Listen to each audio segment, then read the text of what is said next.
your hurricane headquarters, and Delta has continued strengthening. Now a monster Category 4 hurricane sustained. Winds upwards of 145 miles an hour as it prepares to hit the Yucatan Peninsula. Chief Meteorologist Patrick Vaughn in the Storm Tracker Center tonight. Patrick, the latest forecast track from the Hurricane Center still has Southeast Texas in that cone. Yeah, the eastern half of Southeast Texas is within the cone, and the models have shifted a little bit further west. But again, right now, until it makes the turn coming up on Thursday off to the north, then I don't think we'll know exactly where it's going to strike Louisiana. I think it's going to hit Louisiana. It's just how far east of our area does it go. And I don't think, again, we'll know until maybe Thursday what the local impacts are here locally. But right now, I think we're going to see some breezy weather conditions and rain. Otherwise, this storm has all the telltale signs of a powerful Category 4 storm.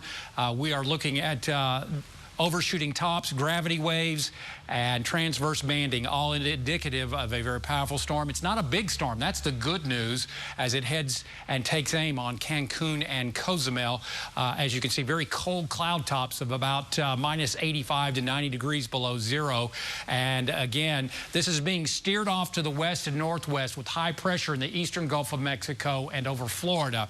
Then as it moves on off towards the western Gulf of Mexico, it'll round the western flank of that high, which is over eastern Florida, eastern Gulf of Mexico and Florida. Then it'll begin turning north and maybe north and northeast.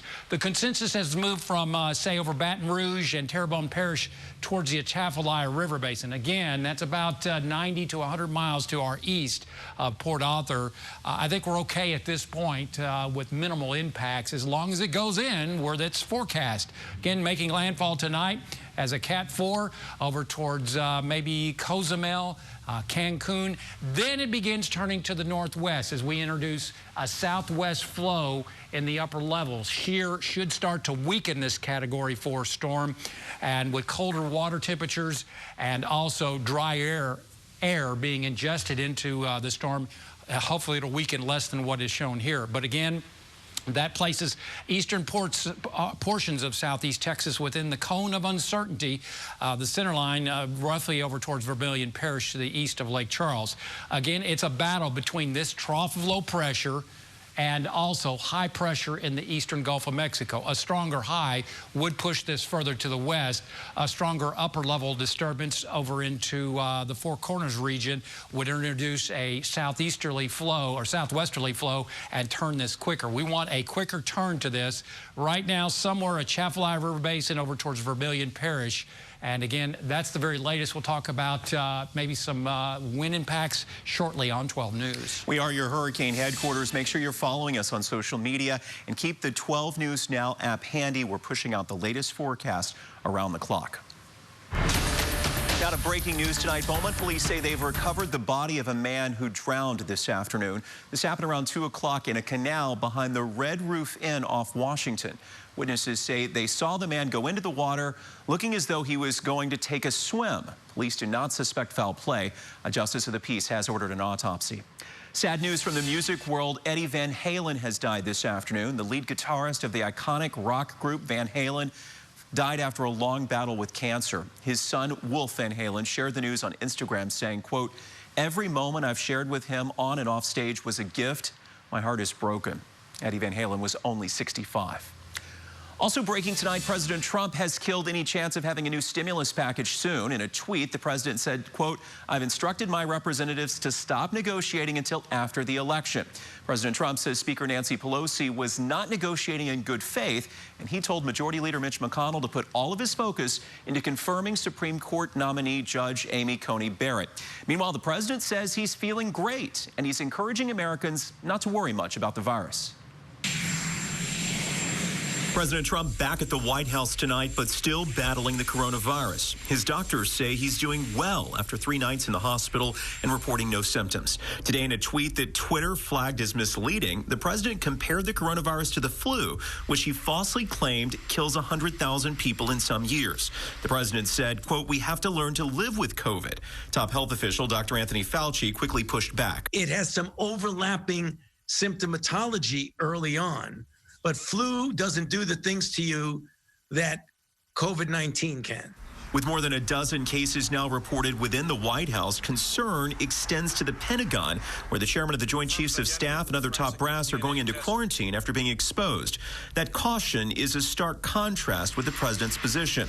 Last night, he took off his mask before walking into the White House to meet with staffers and tape a message designed to project strength. Don't let it dominate. Don't let it take over your lives.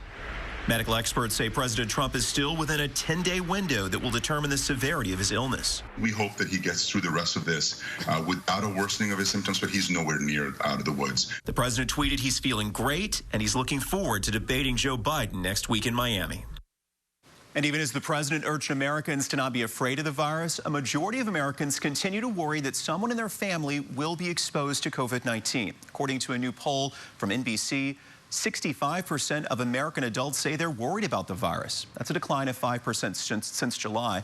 The survey also found that 27% strongly approve of the president's handling of the virus. Now, as you heard in that story, the president has already faced pushback for his comments about the coronavirus as of late. Tonight, one Southeast Texas doctor who fought it is weighing in. 12 News reporter Amelia White explains. Thousands of people have personally had a firsthand look at how COVID-19 can impact the body, but according to President Donald Trump, the virus is nothing to fear.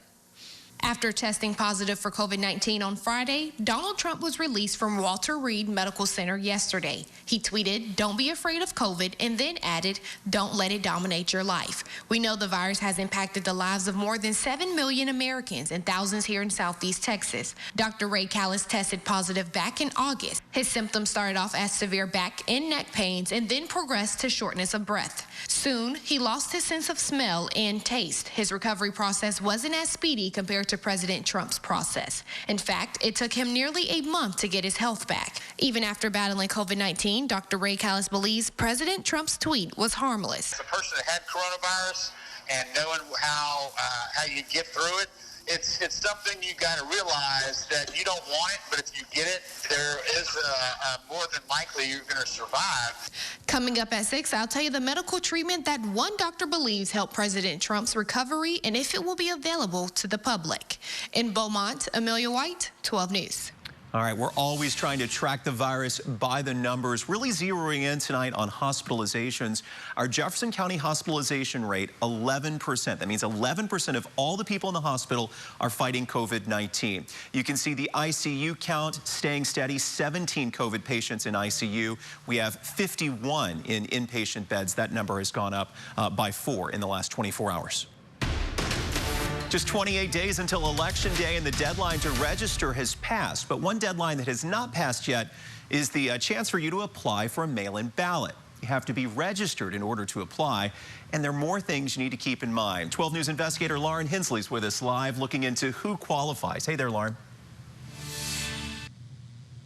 Hey, Jordan, there's a little more than 2 weeks for those who want to vote by mail to apply for that mail-in ballot, but not just everyone qualifies. So here's a look at who is eligible. Someone who's 65 years or older, a voter who is sick or disabled, or someone who is out of the country or county on Election Day and during the period of early voting.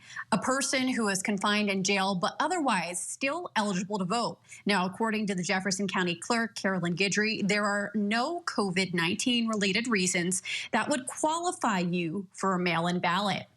No, there is no COVID-19 related reasons. That was ruled out by the court. So there's no such thing as I might get COVID, so I can't go vote. That's not an excuse. That's not a reason not to vote by mail ballot. The deadline to apply for a mail-in ballot is October 23rd, and Guidry says you don't want to wait to apply. And once you receive that ballot, you'll want to get it in the mail as soon as possible. Now, if you want to fill out that application for a mail-in ballot and you fit that criteria, we have a link to that application on our election guide. You can go to our website, 12newsnow.com, or check out our app. Lauren Hensley, 12 News. All right, Lauren, some other key dates we want to remind you about. Early voting again starts October 13th. That's 1 week from today. That will run through the 30th. October 23rd is your last day to apply for a ballot by mail. And Lauren mentioned our election guide. You can get it right there on your phone if you simply text the word VOTE to 409-838-1212. Coming up here at 5, a police officer charged in the murder of a man in North Texas. The new details about what led up to the shooting. But first, a preview of the vice presidential debate happening tomorrow, the changes you'll see on stage.